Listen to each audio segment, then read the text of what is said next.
From ContainerDays Hamburg, this video is proudly presented by Dux IT. Good morning, everyone. My name is Akash Gautam. I work as a consultant at Qmatic. Welcome to the session. I hope you all are having a good time at CNCF. So in this session, we will talk about a relatively new CNCF project called confidential containers. But before we jump into confidential containers, it is worthwhile to spend a few minutes in understanding what confidential computing is, and that will help us understand why do we need confidential container in the first place. Why do we even need it, right? So as we know that in a compute system, data can exist in three different states. The data is in transit when it moves in our network. The data is at rest when we keep it in a long-term storage like a database or an object store. And the data is in use when an application is processing the data. The data is loaded in the memory in the CPU registers. And this state of data is called data in use. But when we talk about data security, or to be more specific, when we talk about data encryption, we talk about encrypting data in motion or transit, for which we have a bunch of secure network protocols available. When we talk about encrypting data at rest, for which again we have a bunch of algorithms and mechanisms available. And in most cases, the storage provider just provides it out of the box. So it can be as simple as like clicking a checkbox in some cases. But what about data in use? So these days, like it is a common practice that we do computation in environment which we don't even own, right? We rent a server from some infrastructure provider and we perform computation on top of that. So in this type of scenarios, how can we be sure that a compromised insider on my infra provider is not looking into my data? If for regular data or non-sensitive data, it might be okay. But what if I'm operating on highly confidential data or sensitive data, which I don't want to take a chance with? This is the challenge that confidential computing tries to solve. The primary goal of confidential computing is to ensure confidentiality and integrity of data when it is being processed or when it is in use. Again, the vulnerability for data in use is like memory dump. So people who have access to the device, if they take memory dump of the process, which is memory dump of the application which is processing the data, and data is not encrypted, they can see data in plain text, right? Which will result in a data breach. So how does confidential computing solve this problem? So at the core of confidential computing, we have this idea of concept of trusted execution environment. You can think of a trusted execution environment as a safe space within the main processor, which runs code and processes data in isolation from rest of the system. The memory of this trusted execution environment is also encrypted, meaning that even if a compromised admin, even if they are able to take a memory dump of the application, they will see the encrypted gibberish and not the actual data. At the same time, the application running inside the TE, it can process data and see unencrypted data, but for other unauthorized entities which are outside the boundaries of trusted execution environment, the data is encrypted. So this trusted execution environment is not something we can get out of any hardware, right? This is a processor tech. We need specialized hardware. Only then we will be able to create trusted execution environments out of them. The initial hardware offerings that started supporting confidential computing, they were providing TEs based on process, but the more recent one are providing trusted execution environment at VM level. The VM levels are more popular because it is easier to lift and shift application from one provider to another. And for this talk, we will mostly be focusing on the VM-based trusted execution environment. Along with being isolated and memory encrypted, the trusted execution environments are also attestable, meaning that whenever a trusted execution environment is created, the hardware vendor provides an attestation report. This report contains the initial measurement of the hardware, so that we can be sure that the trusted execution environment has not already been tampered with. So what the application owners can do, they can take the attestation report, attest it against a attestation service, and only when they are sure, only then they release their sensitive code or sensitive data inside the trusted execution environment. So trusted execution environments are not like blindly trusted. For that also, admins have the option to perform an attestation of that as well. So what are the requirements for confidential computing? So we discussed about TEs. So confidential computing is a hardware tech, a processor tech. So for this, we need specialized hardware. But once we get the hardware, the applications won't start running on its own, right? We also need a software stack. We need a software stack that will help us create the trusted execution environments and perform additional operations like attestation. So this is where confidential containers come into picture. Confidential containers are coming together of confidential computing and Kubernetes. So if you are a Kubernetes user and you have a use case of running confidential workload, you can use confidential container and run confidential workload on Kubernetes using the same workflow that you use for your non-confidential workloads. So yeah, CNCF, it's a CNCF project, confidential containers. It provides the software stack. They support most of the vendors who provide confidential computing hardware. So the hardware of your choice can be sitting on your data center. It could be on a cloud provider. It could be a VM-based TEs, process-based TEs, whatever you choose. The confidential container project has got us covered. And confidential container project is like not a single application or a single service project. It has a bunch of component because they provide additional components like a key broker service, an attestation service, and image encryption service. So these are not all mandatory, but they are very common in confidential computing environments. So how does confidential containers integrate into Kubernetes? So we discussed that the smallest unit of deployment in Kubernetes is a pod.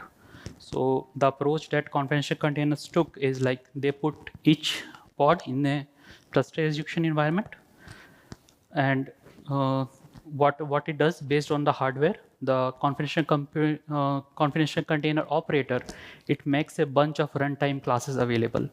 So the runtime requirements of a confidential workload is different from regular Kubernetes pods.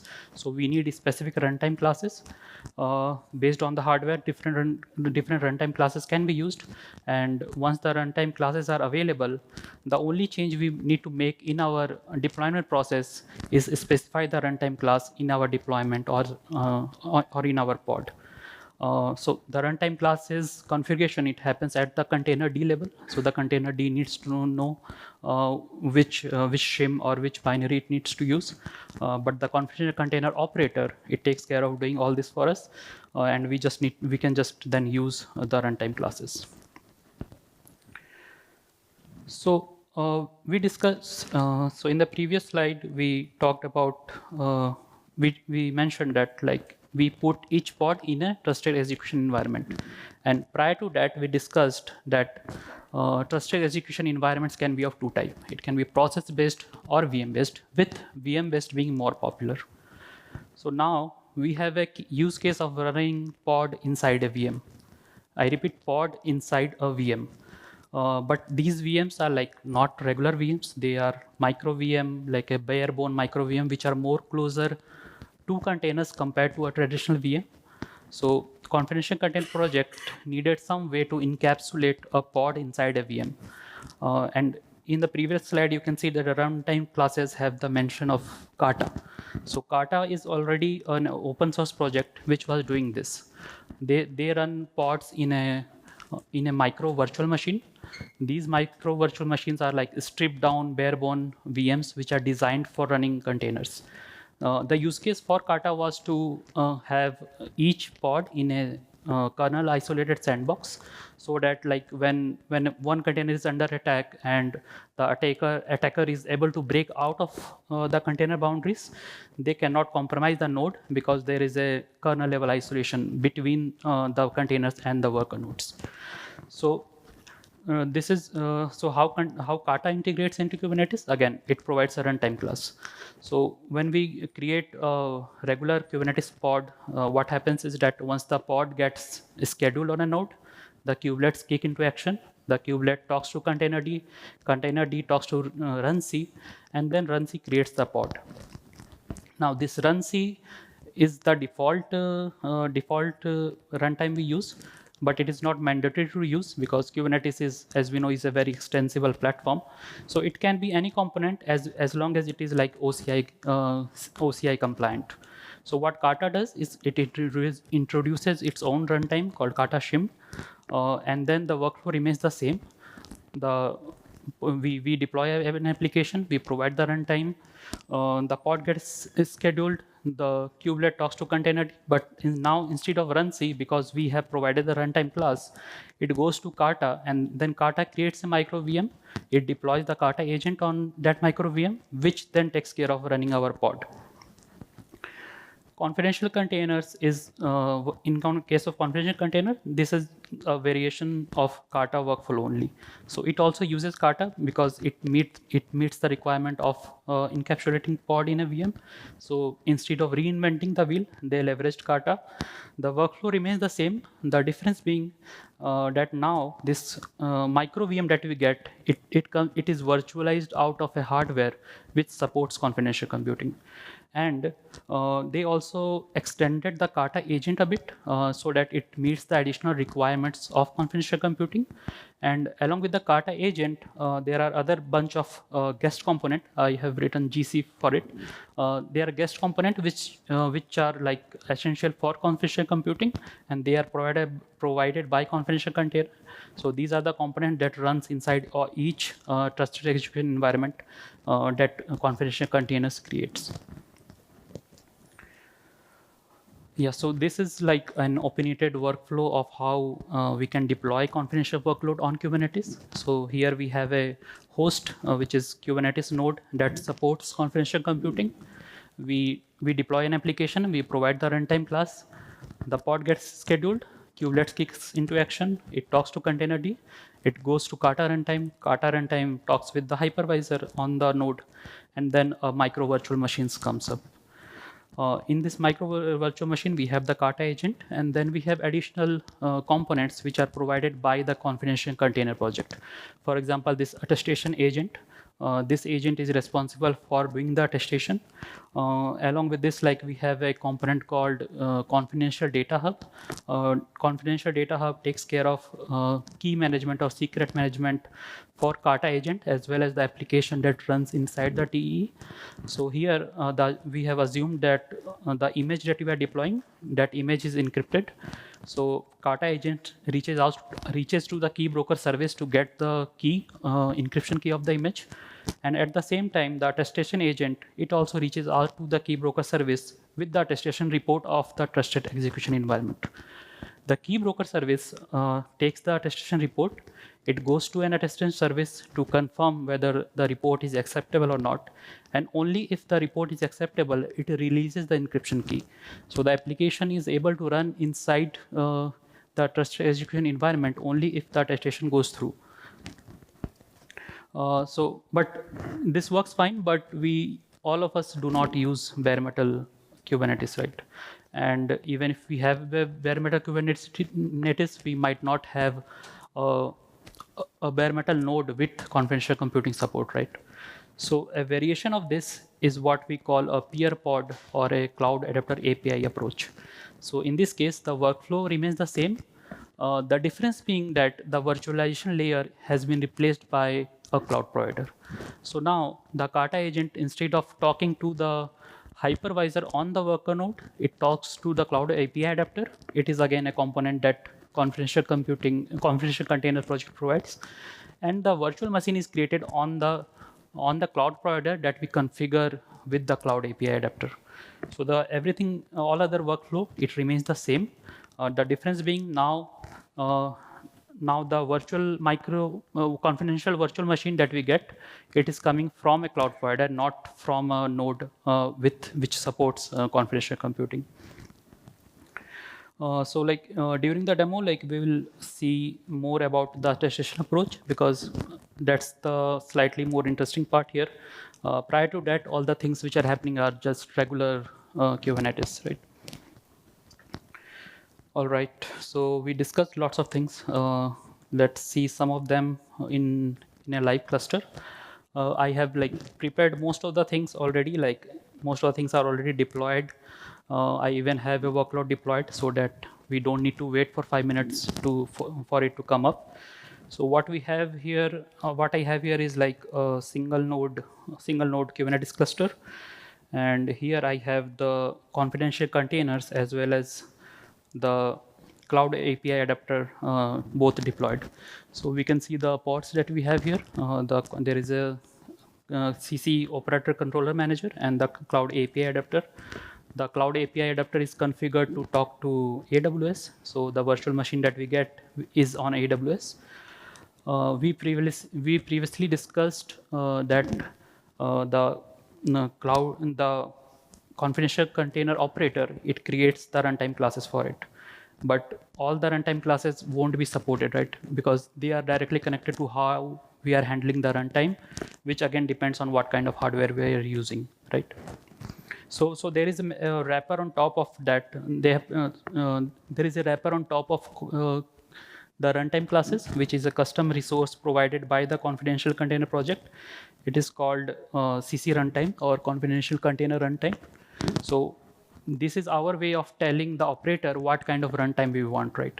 So for example, we are using, for this demo, we are using the peer pod approach. So I have created a CC runtime peer pod approach, and what the operator will do, the operator will read this custom resource and it will configure the Kubernetes runtime class for us. So if I can check the status, in the status of this we get more information. Yes, so if we check the status of the CC runtime, we get the details of what it did actually, what the operator did. The operator created a runtime class which is like native Kubernetes resource, because in the deployment we need to specify the runtime class. So it created a runtime class for us. It did all the configuration on this single node that we have. So it downloaded the binary, the kata shim, it updated the configuration of ContainerD, it restarted ContainerD, and now we have a runtime class ready to use.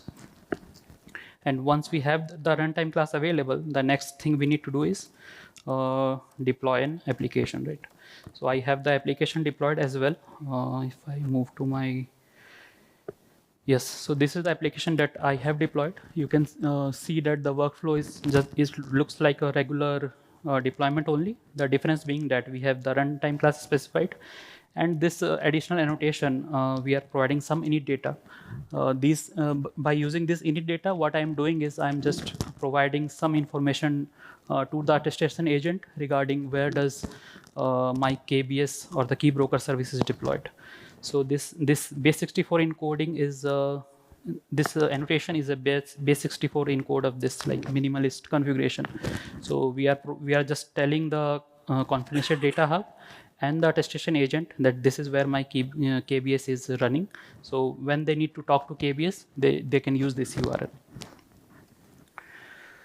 So this is the deployment running, and corresponding to this, if we do kget pod, the pod is already, okay, did we lose the internet?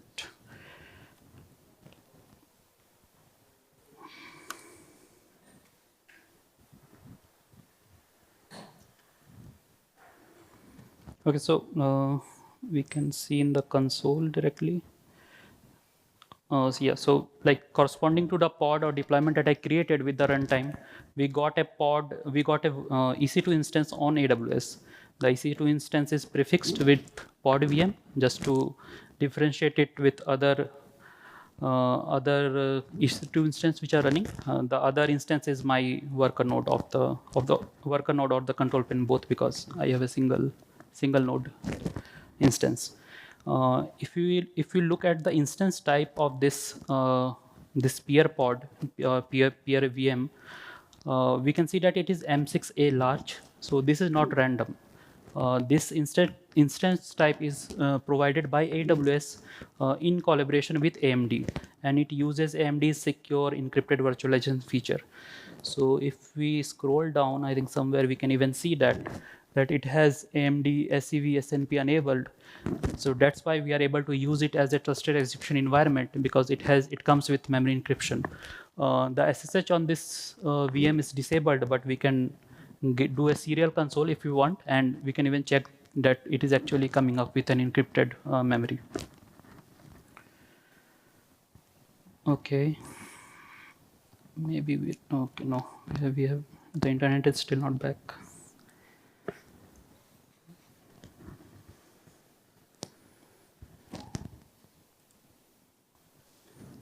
Okay.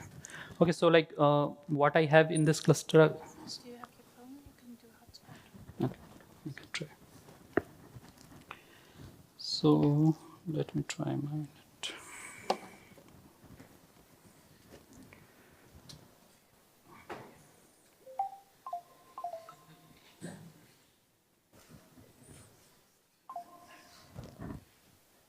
Okay, let's see if that works.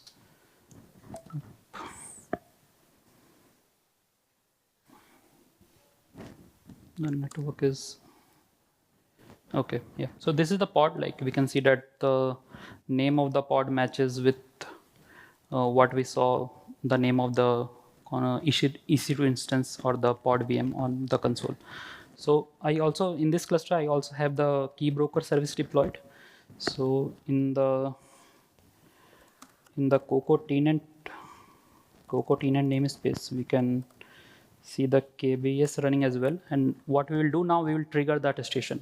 So far, like, so what the approach that confidential container takes is that it does lazy attestation, meaning that attestation is only provoked when we try to fetch some secret from the KBS, which makes sense, right? Because before we fetch any secret or sensitive info within the trusted execution environment, we should perform the attestation.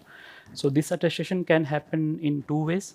It can either be invoked by the Kata agent. So that's why I said earlier that this is an opinionated architecture or opinionated workflow, because we are deploying an encrypted container image, and the key is with the key broker service.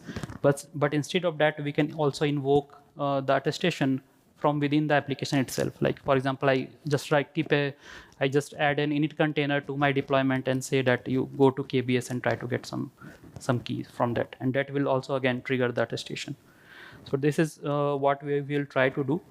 We will try to get inside the pod and then do an trigger an attestation.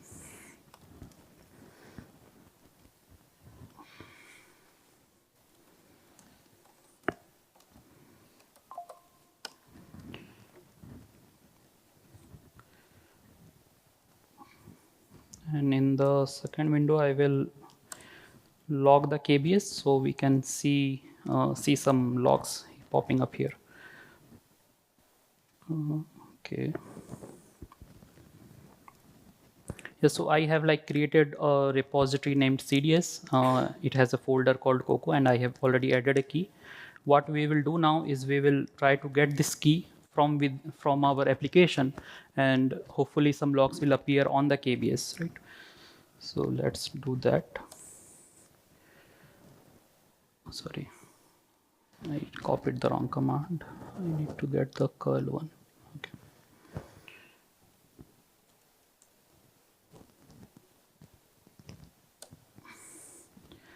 So here we tried to get the key. We got the key, but something interesting happened in the KBS logs. So in the KBS log, we see additional post request as well. We just try to get a key, which was a get request, but in the KBS logs, we see like there are a couple of additional post requests as well. How did this happen? So the initial post request is from the attestation agent, where it is trying against the auth endpoint of KBS. It is trying to authenticate against the KBS. Right now, there is no authentication configured on KBS. And then there is another post request, and this time with a slightly bigger payload, which is going against the attest endpoint. So this is where the attestation agent is going to the KBS with the attestation report, saying that which the KBS then uses to verify against the attestation service, and the attestation service confirmed.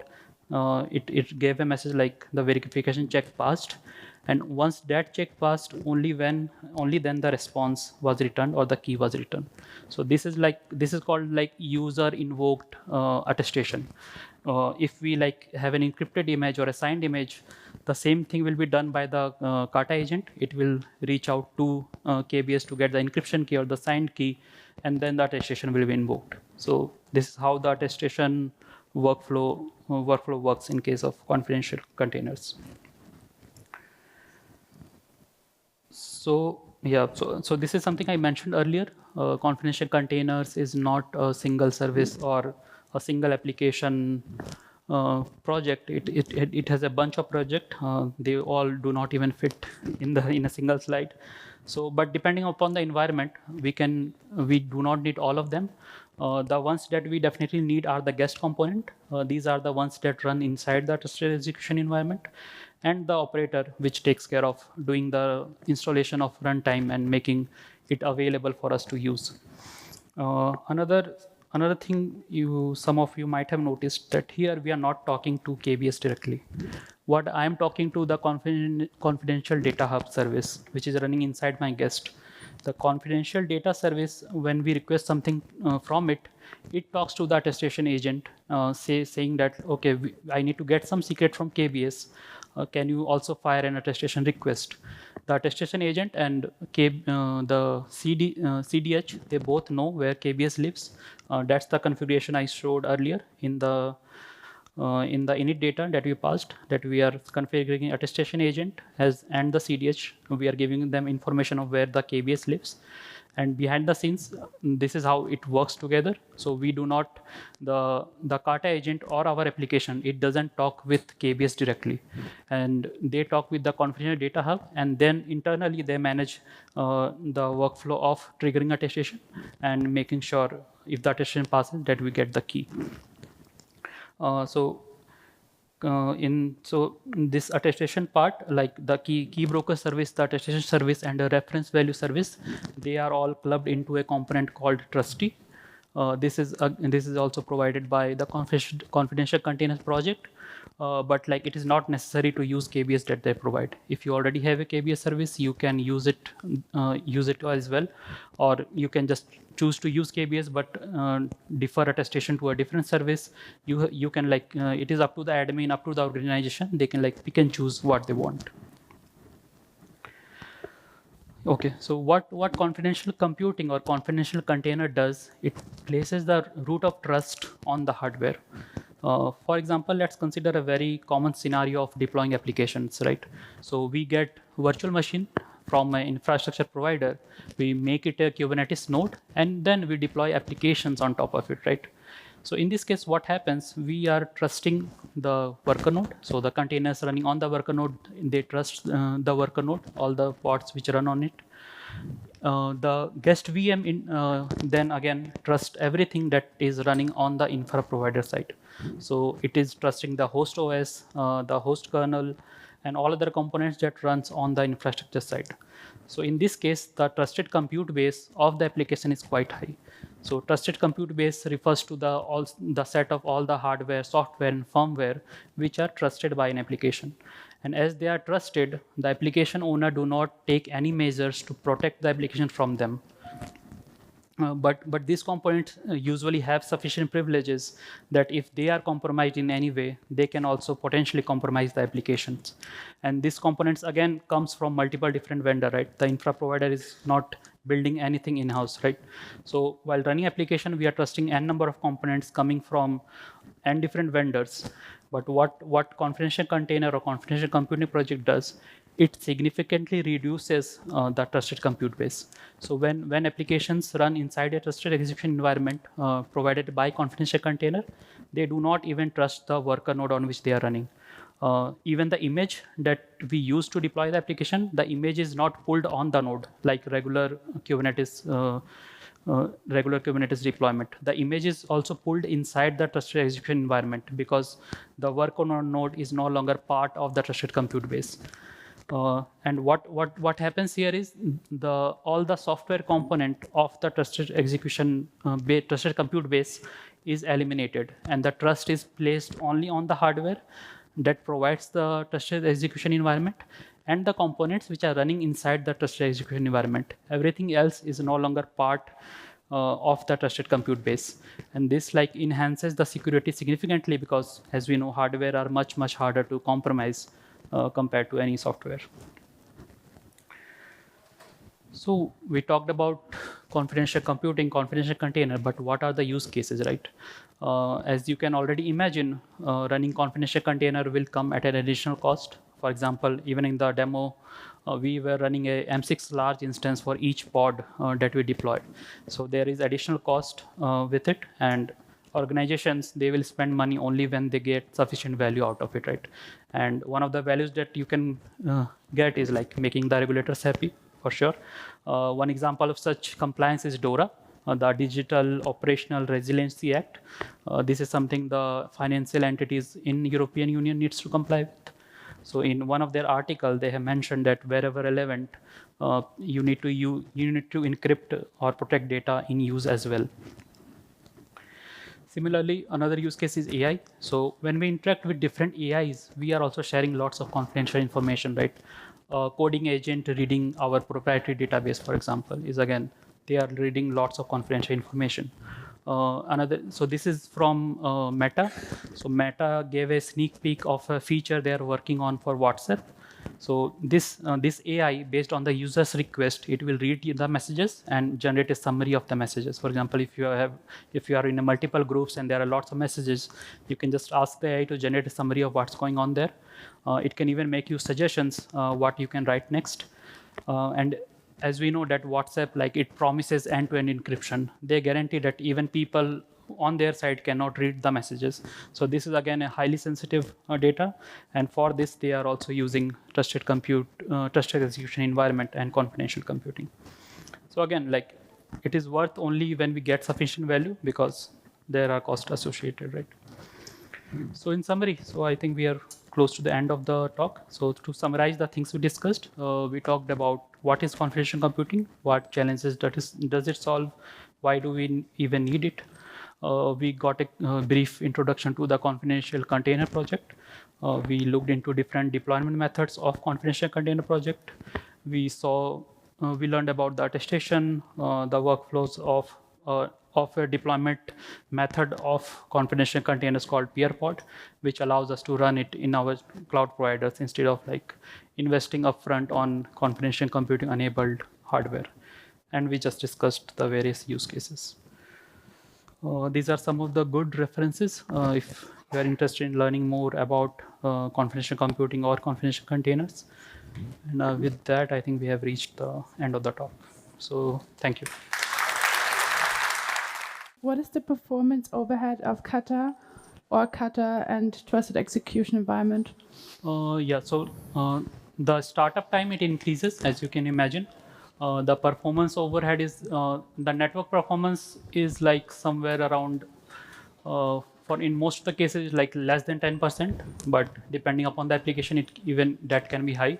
But yeah, the startup time also increases. So that will also again impact, because now we need to, once we deploy a pod, now we need to wait for the VM to come up and then it will start running. So that's the kind of performance hit we get. Okay, next one is if the key broker runs in the same class. Okay, it jumped around. I'm sorry, I have to. It was this one, right? Okay, if the key broker runs in the same cluster or cloud as the confidential containers or computing. Where is the advantage of confidential computing? Shouldn't it run on my own hardware? If the no, so like key broker service, it can run outside also, right? It is not part of the trusted. It doesn't need to run on the trusted execution environment. It can be outside as well, right? So if I understood the question correctly, like because should it run on my own hardware? No, it can be on a cloud provider or any other place as well. Doesn't necessarily needs to be in the same hardware. Is it possible to mount volumes to the pod inside the micro VM, and can the volume also be encrypted? Yes, it is possible. Like for this is also something that the confidential data hub helps us achieve. Like we can mount encrypted volumes as well. So it is possible. Okay, I will do one more question and then we will head into the coffee break. Where's the trust boundary? Do I need to trust the provider containerd to actually use the specified runtime? What is it to provide a container? Yeah, so trusted boundary is the trusted execution environment. So, for example, if someone asked me like, why do we even need confidential container? Why don't we take a trusted execution environment or a confidential virtual machine, make it a node in Kubernetes and run everything there, right? In that case, we don't need to put each container inside a micro VM. The answer for this is, it depends on simply the trusted compute base, because if we make the entire node a trusted execution environment, the trusted compute base significantly grows, right? Then we need to trust everything which is running on the node. So we need to trust the kubelet, we need to trust the guest, we need to trust other applications which are running on the node. So it depends. That's the idea behind it, that you trust only the things which are inside the trusted execution environment. If you define the boundaries, the bigger you make the boundaries, the bigger your trusted compute base grows. So to keep it to minimum, that's why the confidential container project, they decided to put each pod in a VM. Like they could have easily said that make your node is also a VM, right? Then you make your entire node a trusted execution environment, but it will significantly inflate the trusted compute base. Okay, that's it. Big round of applause for Akash. Thank you.